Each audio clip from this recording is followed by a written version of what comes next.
What's up, everybody? This is Pastor Pierce here. I am here with my brother Christian. He's a student at the Dallas Theological Seminary, the greatest seminary known to man. And so I'm going to give him a brief second to just kind of introduce himself, tell us where he goes to church and some of the things that he's been up to as of late. Yeah, so I'm originally from Houston. I'm now going on to my third year in Dallas. I'm loving it. Yeah. Don't tell the Houston people that. I'm in my third year of seminary studying Master of Theology, and I have a missions organization in Haiti called Why Not Mission. So Why Not / Haiti is my heart. I love Haiti. I love the people there. I'm not Haitian at all. No Haitian blood. I feel like if I had Haitian blood, it would make it easier to serve there. And then for church, I serve at Concord. Awesome. Yep. Awesome. So, man, I've been doing a series called Heart Talk where I interview young adults concerning the state of the church and why so many Gen Zs and millennials are leaving the church and navigating to other spaces, man. And so we're trying to figure out what's the deal, like what's the tension between young adults and the church to where we can't come together and just have kumbaya moments. Yeah. You know, and so they're leaving and we want them back. Yeah. And so these questions will center around that thought. And so with that being said, let's get to it. Just, like I told you, this is raw and uncut, on the brain, out the mouth. That's what I want. Yep. All right. So number one, where does Christianity as lived and taught in your ministry, whether it's Concord, here at the school, wherever, seem most disconnected or remote from the young adult life? I think in the application, I think a lot of people, people don't know how to apply Christianity in our world today, in our culture today, while being a young adult, because the world culture tells you to live this way. Yes. We're young adults. We got to go out here. We live in Dallas. We have to go do all of these things. And then Christianity tells you the opposite. Yeah. Right. And so I think there's a very big conflict. And I think too, notice I keep saying Christianity, but I think a lot of people too get into the mindset of that it's a religion instead of a relationship. Absolutely. And so I think that people want to follow more of the religion and check things off of a box rather than I want to follow Jesus, I want to love Jesus, I want to serve Jesus. How can that collide with how I'm living my life? So I hear that a whole lot. So we want to master the checklist versus living that authentic Christian life. Exactly. Relationship, loving people, serving people, trusting Christ. But culture definitely has a major pull on that. So where do you think culture's strongest influence lies? I think our strongest influence on culture lies in everybody wants money. Everybody wants success. Everybody wants a platform. Everybody wants social media followers. Absolutely. And to have influence. And then everybody wants love, whether that's with friends, relationship, whatever that looks like. And so how do you best get that and obtain that? And a lot of the times that's not by preaching Jesus, right?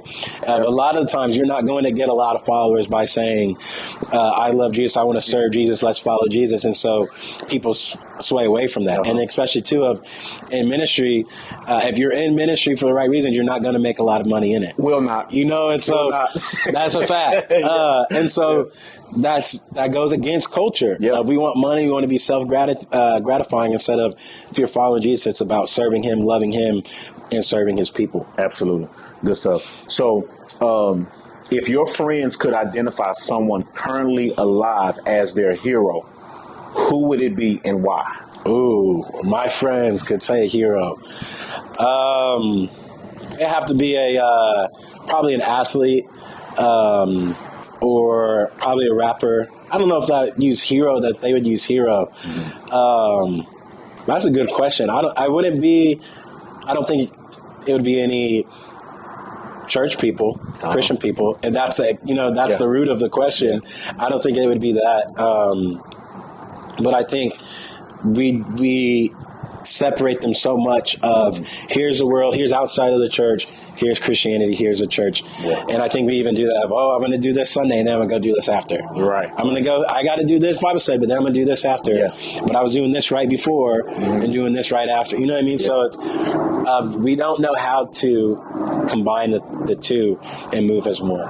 We see them as two separate things. So at what point do you think culture no longer saw like preachers or pastors or even the deacons? At what point do you think culture stopped seeing church leaders as heroes? Yeah, I think the point that we stop seeing church leaders as heroes is whenever the point we realize they're real people. I think the point we realize they're real people in the sense of people, we have this very big thing in our culture, and especially in the church world, of pastor worship. Yes. And as soon as your pastor messes up and you realize that they're human and that they have sin, that they fall short, it's no longer, well, you're just like me, Man. You're just like everybody else. And so I think we have this unrealistic expectation of pastors and teachers, and they should be held to a higher standard, yes. But I think, too, we have to see that they're humans. Yes. And so whenever that happens, everybody's like, well, I might as well just worship this other person who has a lot more success, a lot more money, a lot more fame, rather than the person who has a little bit of it, but then they mess up too. Man, that's real good. That's real good. So what objections do your friends most often raise about Christianity? We don't practice what we preach. Hypocrites. Yeah, don't practice what we preach. You got your Saturday heroes. Yeah. And then on that very next day on your Instagram story, you got your worship heroes. You live in one way, and then you post something else of it. It's very contradictory. You know what I mean? And so it's how are you gonna live your life? And not even for the gram, you're not focusing for Instagram, but people see that. You know what I mean? And so you can't have these two opposite things, but then at the same time, if you look at 2020, summer 2020, you have half the church saying that you just need to shut up, not focus on anything except the gospel. And then you got the other half that's saying, no, this is part of the gospel, to love your neighbor, to love people, and people that are not in that see, okay, which side do I pick? Yeah. I thought y'all are one. Why am I going to be a part of this? Man. And so I think as a church too, white, black, Asian, all the colors, right? We're not one as well. Yeah. And so we look very ununified. Yeah. And so since we're ununified, people say, well, okay, which one do I actually want to follow? Which one do I actually want to believe? Man. And that all of it actually just it kills our witness. Exactly. Yeah. Yeah. And exactly. so, like you said earlier, what reason would they have to come to the church if the same thing is going outside of the church? Yeah. So we have to be, they have to see something in us to influence them to come at least see what we're doing. Yeah. Right? Exactly. Okay. So watch this. If God allowed you to add 3 commands to Scripture regarding young adults, what would they be and why? Ooh, 3 commands. Ooh, I've never been asked this. Let me think. Let me think. 3 commands. I don't know. I think one of the ones that come to my mind initially is singleness. Ooh. I think singleness of I'm single, pray for me, and whoever's watching this, saints, pray for me. We pray for that. I'm so glad I don't have that struggle. Oh, but I think singleness would be one of I think to make it okay. Yeah. You know what I mean? Of that, you don't have to be in a marriage or in a relationship to be satisfied. Yes. And you don't have to, that's not a qualification to be a follower of Christ. That's not a qualification to be successful. I think everybody wants a relationship so bad that you ignore all these red flags in order to get that relationship. Yeah. But at the same time of you want this relationship and you look at it this way and you want everybody to think of it this way, but in actuality behind closed doors, it's nothing like what you're presenting. Wow. So I think the commandment would be, that singleness is okay. Yeah. So I think that would be one. And we have to do a better job of teaching how to live single well. Yes, exactly. Yeah. And it's like, I always play, it's like, pray for me, but it's at the same time, it's like, I'm all right. You know what I mean? It's not, I'm not out here setting thirst traps. Yeah. If I'm not Post on the ground exactly, you know what I mean? Exactly. Beard all buttered up. Right, exactly. It's not just entertaining anybody who's alive, Yeah. right? Man, we gotta, good. Yeah. we gotta have standards and we gotta have qualifications of, you can't say, I want this person to walk alongside me, and then they've never lived that life at all. Man. And I think we're like, well, I can save them. You can't save them. Only Jesus can save them. Yes. You know what I mean? I think we get so confused by that of, no, I'm going to do this. It's like, that's great. It's called missionary dating, Yeah. right? I'm going to save this person. That's not the job. Right. You know what I Missionary mean? dating. And that's great. You can bring them to church, all that, but it's at what point are they going to actually start to walk alongside you and fill you up and encourage you in your walk as well, And so I think we got to be content, quote unquote, content in our singleness. I know that's very Christianese, right? But I think we really do got to be in a spot where it's like, all right, this is my life. Yeah. This is where I'm living. And if God opens that door, I'm going to be ready for it. But if he doesn't open that door today, that's fine. I'm going to continue to do his will and continue to serve. Nice. So give me at least one more. Singleness is a topic, but I would say it is okay to interact with culture. That would be my second one.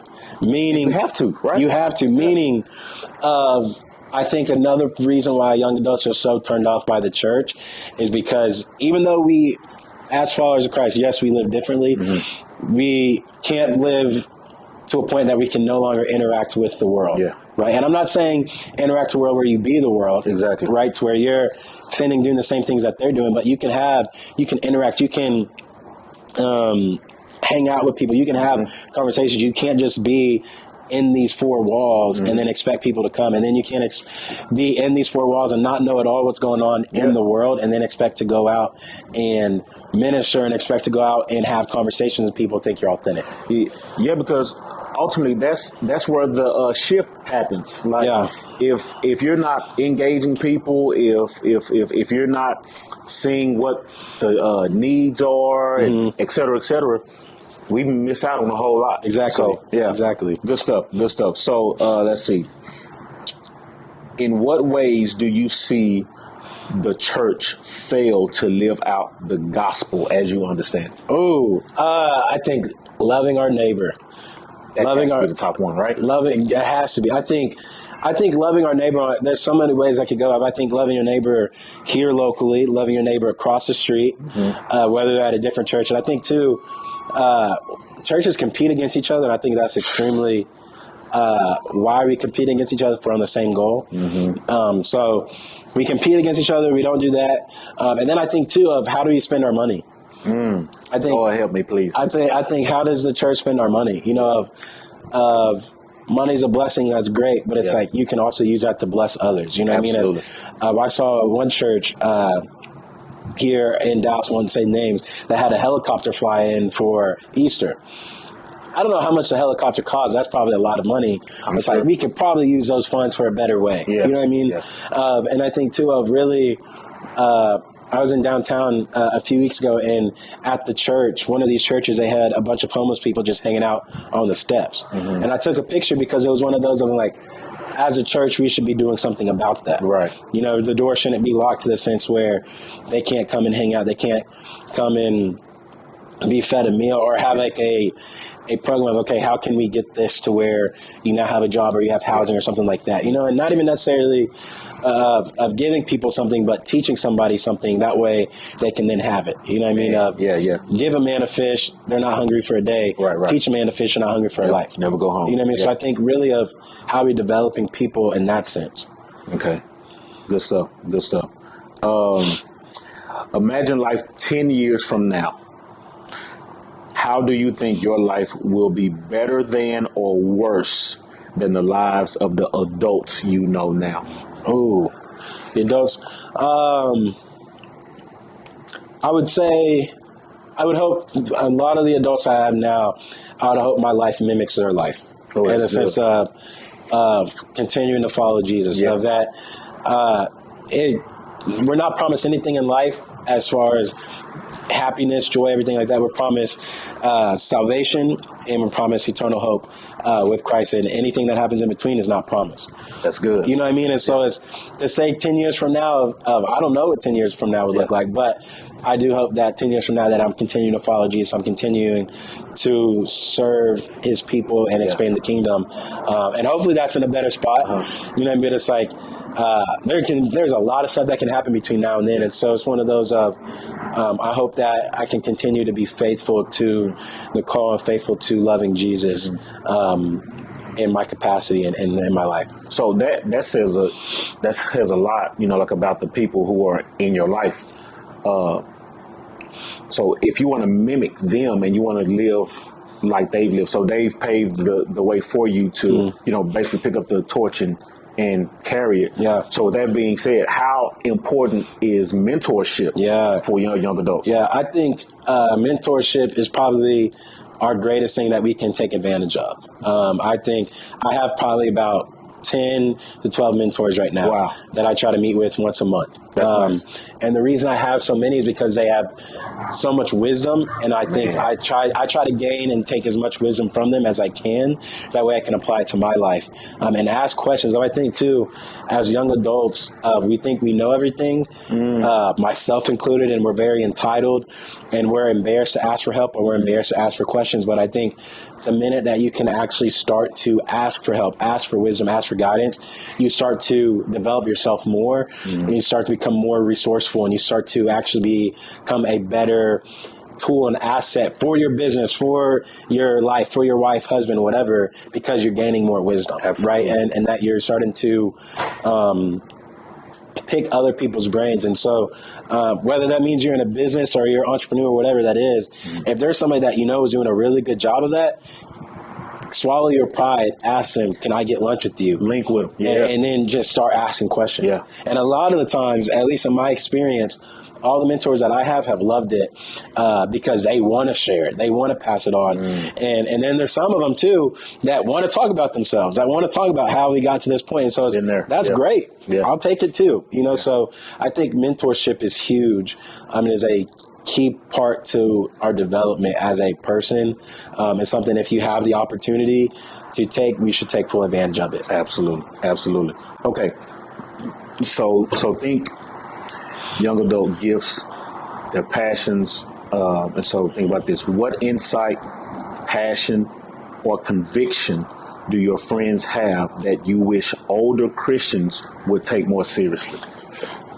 I would say that my friends, my group that I hang out with, I think we do have a heart for people. Okay. I think all people. And I think really trying to make a change. That's what you heard about the millennial generation, right? And Gen Z is that we want to do stuff, get it done, right? And I think to really just stop talking about it and do it. So I think action, and obviously the generations above have done that, right? But of a lot less talk, a lot more work. You know what I mean? And just do it. And instead of coming up with reasons not to do it, find reasons to do it and reasons to get it done. And I think, too, of stop competing against each other. I think that's a big one. And that's still in our generation as well. But I think to really just say, all right, if we really want to get this done, let's work together. If we can get a lot more stuff done if we don't care who gets the credit. So you think the fact that there's a lot of talk and little action. Yeah. Are you saying that the older Christians don't take that serious because there's a lot of talk and less action? Yes, but at the same time, I want to be cognizant to the older generation as well, right? I don't want to blanket them as a whole, but I think too you see a lot of frustration with the younger generation compared to the old of is, all right, y'all have talked about this for so long, how come nothing's changed? Yeah. You know what I mean? So it's one of those of, we hear it, but we don't see anything happening. So I think of really tangible steps are the same thing. We're asking for all this money for the church. That's great. We're asking for all the extra tithe, but where's it actually going? Man. You know what I mean? So I think that's a big thing too of, we see, go back to this church that had the homeless people, we see that, yet we ask for another offering, which is great. The church has to have money. I understand that. But can we spend some of that to maybe have meals even once a week or something like that, you know? Yeah. Okay. Good. Okay. Here we go. What are the 3 top issues that you wish the church would speak out on more frequently? What are the 3 top issues you wish the church would stop speaking out on so frequently? So the 3 that they don't talk enough about, and the 3 that they talk too much about. Ooh, I think we got to talk about pride. That's a big one. We don't talk about pride a lot, especially some of our pastors in our country today are some of the most prideful people. You have the big platform, that's great, but also pride is a sin as well. So I think we got to talk about that. I think we got to talk about racial reconciliation more than just So much. whenever there's a big event that happens or a big tragedy that happens. I think that's got to be something that we constantly talk about and heal that, you know what I mean? Have to have conversations of what does that actually look like. And I think we got to talk more about how to love people, even if they don't look like us, act like us, don't like the same person that we like. Whether that means they're a homosexual, whether that means that they're Muslim, we still got to love those people. Instead of shunning them away and pointing the finger, they're still people of God. You know, and so I think in that same thing of let's talk about stop talking about how bad people are and why we need to stay away from those people, instead of okay, hey, let's love this person, let's understand where they're at, let's understand how we can reach them, let's try to understand what they're going through, that way we can better relate. And not that we're trying to manipulate them or anything, but it's really of how can we, instead of just saying you're so bad, this is what you need to do, say, okay, help me understand why you're doing the things you're doing, and then have that conversation. More listening. Yes. Right? Okay. Good stuff. Okay, so we're almost done. If the church really was the salt and light in our community and in the world, what are the top 3 things you hope would be different? Man, I wish there was so much hate, or I wish there was so much less hate. I think if we really were the sunlight, people wouldn't say Christians are the worst people to work with. Wow. Or the church is the worst people. And I say the same thing. Wow. There's a lot of time, especially with Why Not, I'm like, man, I really don't want to work with this church. Wow. Or why is working with the church the hardest thing? You know, and so I think that's got to be a big shift that we have to do. And I think too, Christians, myself included, we're very judgy people. You know what I mean? So we're supposed to love people and welcome people, except we are the most judging people. Wow. I'm gonna say only God can judge me, but I'm gonna sit here and tell you about yourself, tell you why all these things that you've done are wrong, and all these things. And it's like, yes, we got to hold people accountable. It's like you can't hold people accountable if you don't know them. Right. You can't hold people accountable if you've never had a relationship with them. Yeah, that's the or difference. actually understand them, or actually understand what they're going through. You know, and so I think we got to be less judgy. And love more, listen more. We got to actually talk about other sins more than just a few sins. And stop holding certain sins at a greater light than others. Right. And I think the other thing I'd want to see is just more collaboration amongst each other. Dallas has the most churches per capita. Oh yeah, in the world, in the country. Bible Belt. Yep, in the country, the most churches. I'm turning off my phone. Sorry, family. Oh, no, you good. Most churches per capita in the country, yet we don't really work together. There's some coalition, there's some things like that, but it's kind of everybody for themselves. Yeah. You know, so why is that the case? Yeah. Instead of, my brand, instead of, okay, if we're really doing this for the kingdom, how can I help your church? Because you'll probably reach people that I won't be able to reach, vice versa. You know what I mean? And so it's one of those, okay, how can I better love, serve you, help you so you can reach, and then how can you love, serve, help me so I can reach? You know, and I think we don't do that. A good job. And I get easier said than done, yes, but at the same time, we got to start making some progress. Got to start somewhere. Yeah. Okay. So with that being said, any other comments, any other things that you just want to get off your chest concerning anything, the church and politics? Yeah. The church, this, that, whatever. I think 2 things. I think for young adults, as much as I've just talked about the church and frustrations with the church we still need the church. Thank you for saying that. We still need the church. So of I have my issues with the church as well. I have my frustrations, but we cannot just abandon the church. We can't just say, well, that's religion. I have a relationship. That's true, but we also need community. And you can look at community based in the Trinity, Father, Son, Holy Spirit. You know what I mean? And I think if we really are frustrated with the church, if we really do have issues or things like that, then let's work with the church to help fix those and understand of, hey, why do I have this frustration? Why do I have this issue? Can you help me understand why you're doing these things or what it appears? That way we can kind of work together to move forward. So I think we have to understand that you can't just not be with the church. You got to be a part of a body. Grow, serve, learn, give, be with the church. Yes. Because it's bigger than you. The church is bigger than you. And that we don't have everything figured out. And so I think as young adults, we got to humble ourselves and admit there's a lot of stuff we still need to learn. We are still young adults. You know what I mean? We're not the seniors who've been there for 50 plus years. And we have stuff to learn from them. They have stuff to learn from us as well. Right. But I think we have to go there with humility. And I think the second part I would say that is just because you see Christians living a different way, or you see a church doing a different thing, or you see a church buy this huge thing, right, or spending their money not in the best way, in our opinion, or you see all these things, doesn't mean that you can X out Jesus. Wow. Right? That don't say, well, you did this and the church did that, so that just means that's what Jesus looks like. I'm going to use an example. January 6, 2021. You look at the stuff that happened at the Capitol. They had Jesus flags and things like that. Don't put that on Jesus. Right. No, don't claim that with Jesus. So I think that's an extreme case, yes, but it's one of those of don't shoot yourself short with the relationship with Jesus or following Jesus based on how other people are doing that. Yeah.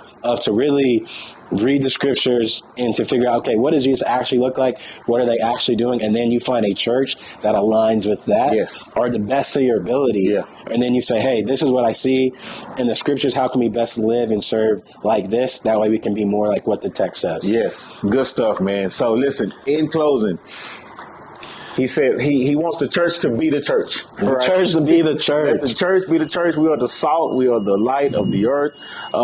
He wants more love. He said we need the church and don't X out Jesus, right? Correct. Man, bro, I appreciate this. Yes, sir. Until next time, Sir. thank y'all for tuning in.